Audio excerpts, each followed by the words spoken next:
미국 전역이 이번 주 강력한 겨울 폭풍과 북극 한파에 휩싸이고 있습니다. 오늘 아침 뉴욕 지역 체감 기온은 섭씨 영하 15도 이하로 내려갔고 이번 주말에 또 한 차례 겨울 폭풍이 예보됐습니다. IC 요원들이 미네소타주의 한 주택에 강제로 진입해 옷도 제대로 입지 않은 남성을 수갑을 채워 눈밭으로 끌고 나간 사건이 발생해 논란이 일고 있습니다. 라오스 출신의 이 남성은 35년 전에 시민권을 획득한 귀화 이민자로 알려졌습니다. 트럼프 행정부가 주요 교역국에 부과하고 있는 추가 관세 비용 대부분을 미국인이 부담하고 있다는 새로운 연구 결과가 나왔습니다. 외국 생산자가 부담하는 비중은 극히 제한적이란 결론입니다. 세금 보고 시즌이 일주일 앞으로 다가오면서 국세청이 세금 보고 소득 기준을 발표했습니다. 전문가들은 소득 기준에 미치지 못하더라도 가급적 세금 보고를 할 것을 권장하고 있습니다. 뉴저지주가 유급 가족휴가 사용 시 직무보호 적용 대상을 대폭 확대해 신입 직원과 중소기업 근로자들도 가족휴가법의 보호를 받을 수 있게 됐습니다. 노동자들은 환영했지만 기업들은 운영 부담이 커질 수 있다며 우려를 나타냈습니다. 이상은 오늘의 주요 뉴스입니다. 시청자 여러분 안녕하십니까? KBN 뉴스입니다. 미국 전역이 이번 주 강력한 겨울 폭풍과 북극 한파에 휩싸이고 있습니다. 오늘 아침 뉴욕 지역 체감 기온은 섭씨 영하 15도 이하로 내려갔고 이번 주말에 또 한 차례 겨울 폭풍이 예보됐습니다. 북부 대평원에서 북동부 플로리다까지 미국 전역 7,700만 명에게 한파 경보가 내려졌습니다. 시카고와 뉴욕주 올버니 등 북부 도시는 체감 온도가 섭씨 영하 29에서 35도에 달했고 영하로 잘 내려가지 않는 플로리다의 템파와 세인트 피터즈버그 같은 지역도 섭씨 영하 7도까지 내려갔습니다. 추위와 함께 큰 눈도 내렸습니다. 어제 오후 기준 오데오 지역에선 폭설이 내려 미시간과 뉴욕 일부 지역에서 7인치 이상 적설이 보고됐으며 폭설의 영향으로 미시간주 그랜드 래피즈 인근에선 트럭 등 차량 100여 대가 연쇄 추돌해 고속도로가 장시간 폐쇄됐습니다. 주 경찰은 다수의 부상자가 있었으나 사망자는 없다고 밝혔습니다. 오늘은 캐나다에서 내려온 기압골이 다코타, 미네소타, 아이오와에 많은 양의 눈을 뿌렸고 내일은 시카고와 북동부, 뉴 잉글랜드 지역으로 확산할 전망입니다. 주 후반엔 일부 지역 체감 온도가 섭씨 영하 40도 이하로 내려가는 올 겨울 최강의 추위가 찾아옵니다. 23일부터 시작되는 다음 북극 한파는 북부 대평원과 중서부를 시작으로 주말엔 남부와 동부까지 확산하며 북동부와 뉴잉글랜드 지역까지 섭씨 영하 18도 이하의 체감 온도를 기록할 것으로 예상됩니다. 기상 전문가들은 이번 한파의 원인으로 북극발 한랭 공기의 남하를 지목했습니다. 북극 상공의 제트 기류가 약화하면서 차가운 공기가 남쪽으로 흘러내려와 중부와 동부 전역을 뒤덮을 것으로 예상됩니다. 전문가들은 북극 한파가 얼마나 남쪽으로 내려오는지가 이번 겨울 폭풍의 규모를 결정할 것이라고 전망했습니다. IC 요원들이 미네소타주의 한 주택에 강제로 진입해 옷도 제대로 입지 않은 남성을 수갑을 채워 눈밭으로 끌고 나간 사건이 발생해 논란이 일고 있습니다. 라오스 출신의 이 남성은 35년 전에 시민권을 획득한 귀화 이민자로 알려지고 있습니다. 로이터 통신에 따르면 미네소타 세인트폴에 거주하는 56세 남성 충리 타오 씨는 전날 IC 요원들이 총을 겨눈 채 집문을 부수고 들어와 자신에게 수갑을 채운 뒤 반바지와 크록스 차림으로 눈밭으로 끌고 나갔다고 밝혔습니다.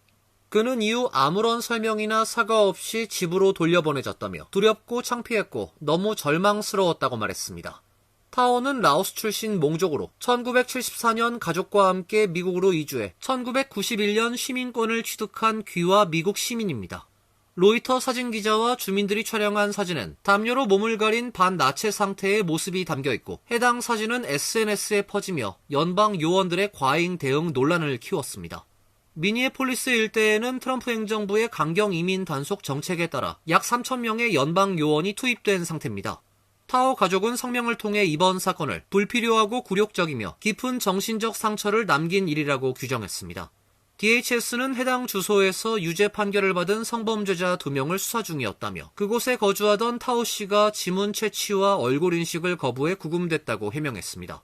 트리샤 맥러플린 국토안보부 대변인은 타오는 수배 대상자의 인상착의와 일치했다며 모든 법 집행기관과 마찬가지로 작전 현장에 있는 모든 사람을 일시적으로 확보하는 것은 안전을 위한 표준 절차라고 밝혔습니다.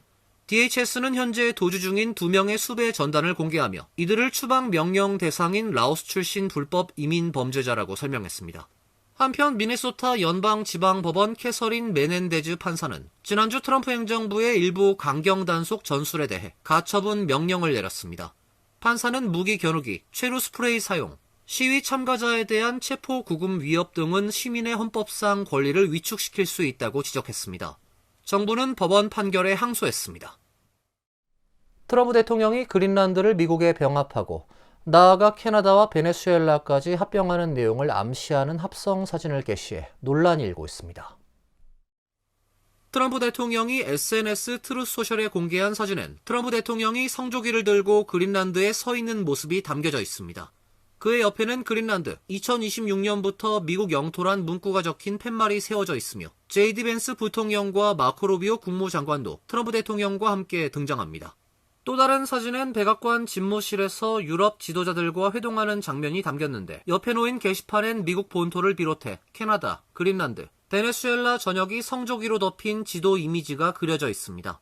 지난 8월 유럽 정상들이 미국을 방문했을 당시 백악관 집무실에서 회담하던 사진을 수정한 것으로 보입니다.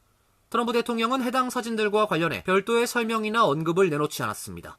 그러나 일각에선 트럼프 대통령이 영토 확장 구상을 상징적으로 표현한 것이 아니냐는 해석이 제기되고 있습니다.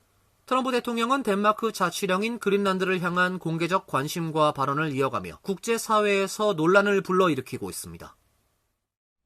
트럼프 행정부가 주요 교역국에 부과하고 있는 추가 관세 비용 대부분을 미국인이 부담하고 있다는 새로운 연구 결과가 나왔는데요.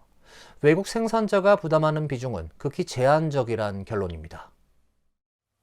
월스트리트 저널에 따르면 독일 싱크탱크인 킬 세계경제연구소는 2024년 1월부터 2025년 11월까지 총 4조 달러 규모의 화물 운송 데이터를 분석한 결과 외국 수출 업체들은 지난해 관세 인상에도 불구하고 가격 인하를 거의 하지 않아 관세 부담의 약 4%만 떠안았습니다.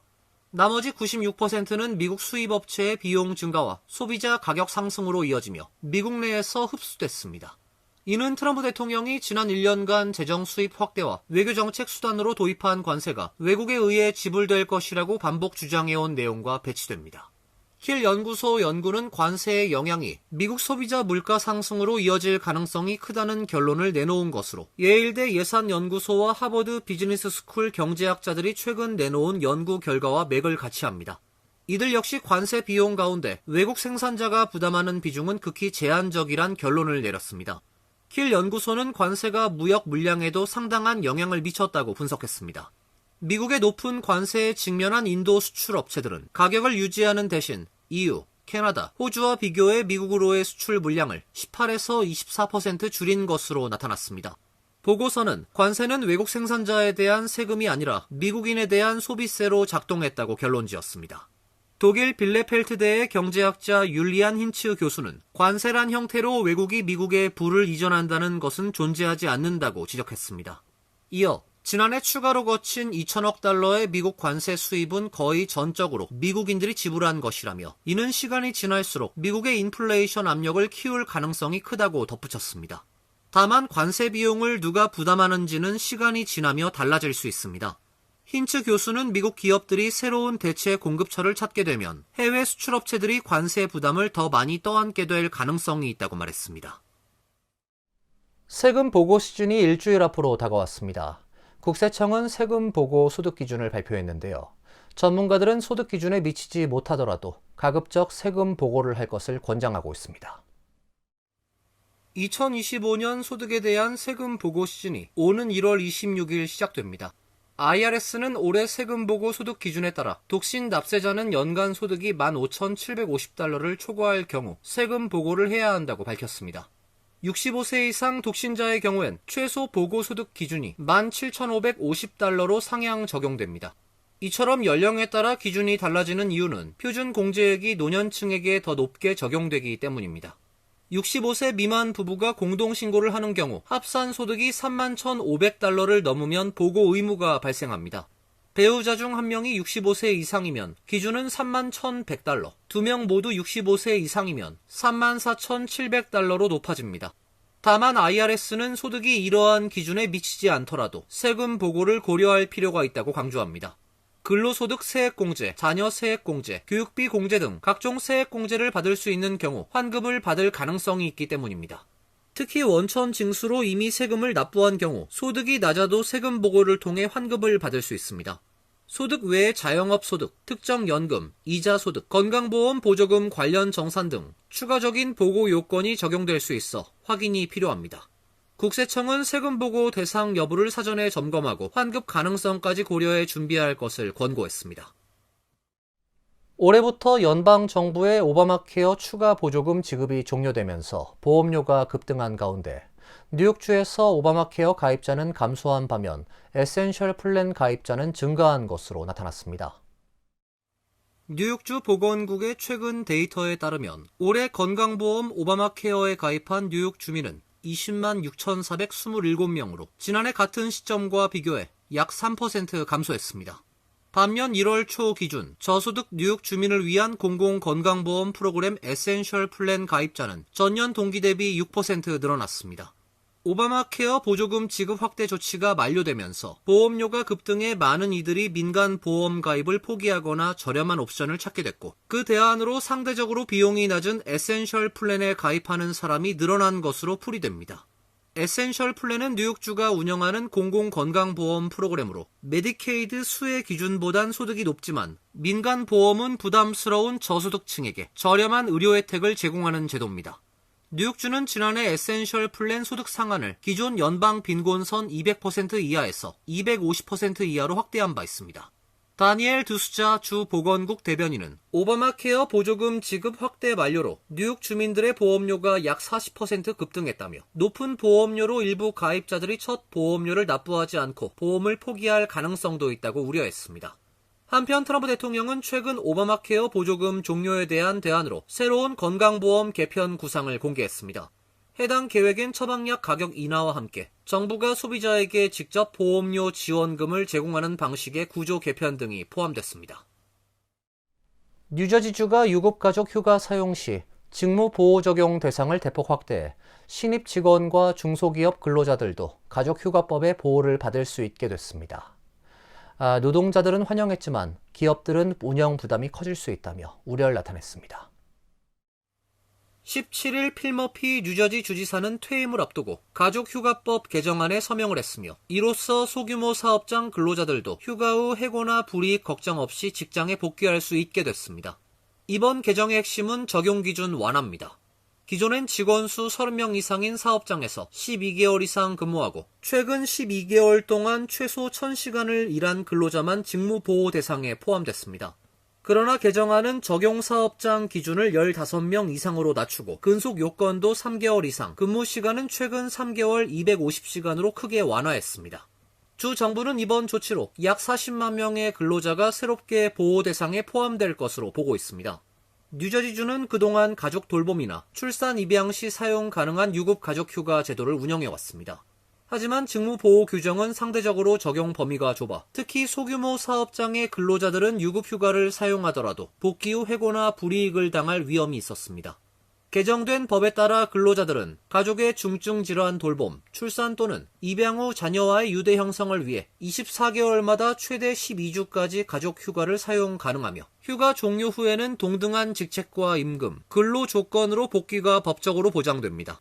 또한 휴가 사용을 이유로 한 보복이나 처벌 행위도 명확히 금지됩니다. 플로리다주 올랜도 국제공항에서 여객기가 착륙 도중 앞바퀴가 완전히 이탈해버리는 사고가 발생했습니다. 사고 항공기에는 승객 200여 명이 타고 있었지만 다행히 인명피해는 없었습니다. 지난 18일 시카고에서 출발한 유나이티드 항공 UA2323 편은 올랜도 국제공항 착륙 중에 발생한 기계적 결함으로 운항 불능 상태가 됐습니다.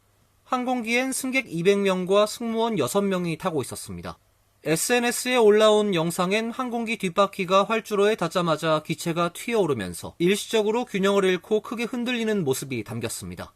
이어 앞바퀴 하나가 분리돼 활주로 너머로 굴러가는 모습이 포착됐습니다. 다행히 착륙 과정에서 부상자나 인명피해는 보고되지 않았습니다. 연방항공청은 사고 수습을 위해 올랜도 국제공항에 일시적인 이착륙 금지 명령을 내렸습니다. 유나이티드 항공은 항공기에 기계적 문제가 발생했다고 밝혔으나 정확한 원인에 대한 자세한 정보는 제공하지 않았습니다.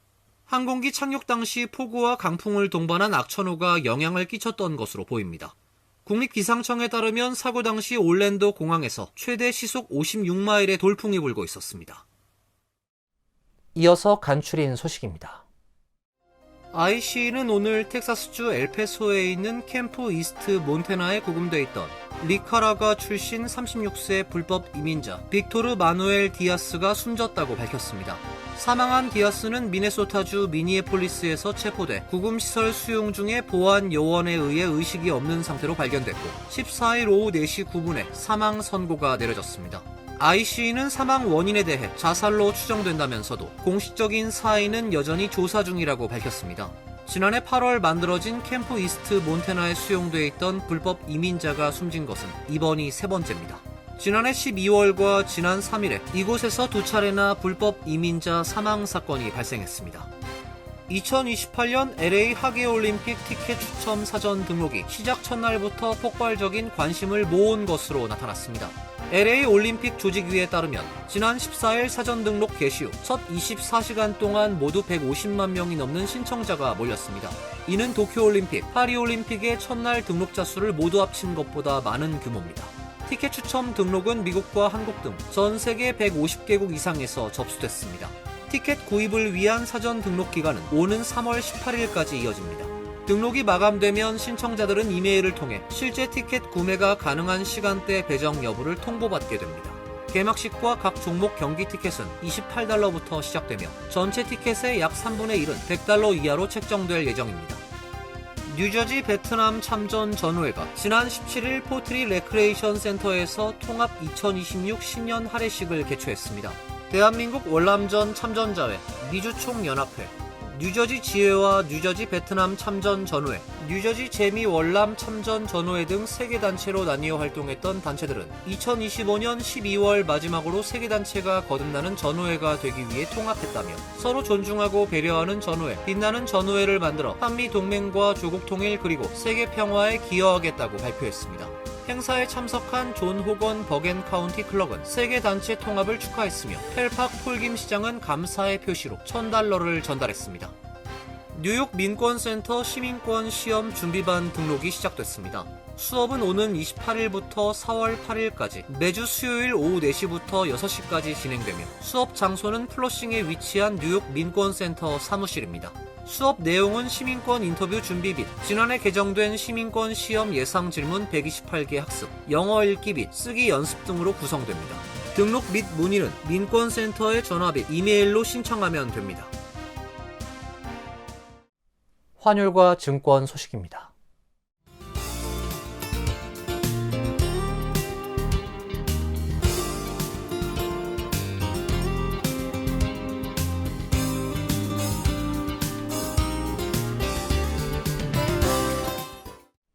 이어서 날씨입니다. 내일은 대체로 맑은 날씨가 예상됩니다. 낮 최고 기온 38도, 섭씨 3도, 밤 최저 기온 34도, 섭씨 1도로 예상됩니다. 목요일도 대체로 맑은 날씨가 되겠습니다. 금요일은 다시 기온이 내려가면서 강추위가 예상됩니다. 이상으로 KBN 뉴스를 마칩니다. KBN과 함께 즐거운 시간 되시길 바랍니다. 동부 최대 한인방송 KBN이 제작하는 KBN 뉴스는 웹사이트 mykbn.com 그리고 유튜브와 페이스북에서 다시 보실 수 있습니다. 좋아요, 구독, 알림 설정은 뉴스 제작에 큰 도움이 됩니다.